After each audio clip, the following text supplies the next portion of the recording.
Good morning. This is Pastor Dan coming to you from the Geary Springs Campground. We're continuing our 40-day study of God's Word, reading about the last week on earth. One of the times that Jesus sat down and gave a long speech is recorded here in this last week. We call it the Olivet Discourse because he was on the Mount of Olives.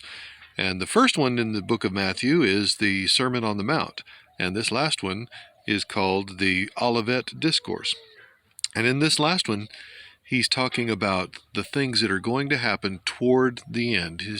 This is his future vision, the future things that are going to happen. And these will precede the end of the world. So the Olivet Discourse has a lot of things that will be reflective of the end of Daniel and of the book of Revelation.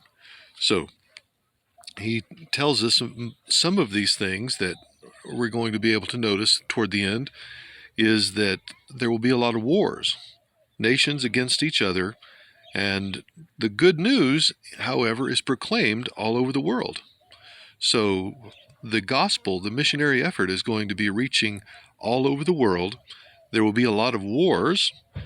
There will be the fulfillment of the book of Daniel with a guy named the Abomination of Desolation. And he's one of the end time figures that's going to show up. There was going to be widespread persecution against Christians, and things are going to get harder and harder and more difficult as just normal life. One of the scariest things, though, is that there will be many false messiahs show up, and they will actually deceive many. He says, even they may deceive some of the elect. So that gives us the indication that there will be real Christians who start following false teachers and false messiahs. Not just false teachers, but false teachers who say they are the Messiah. And as this speculation grows all over the world and the fervor grows toward the end of times, we always have to remember one of the things he taught here is that no one knows the day or the hour.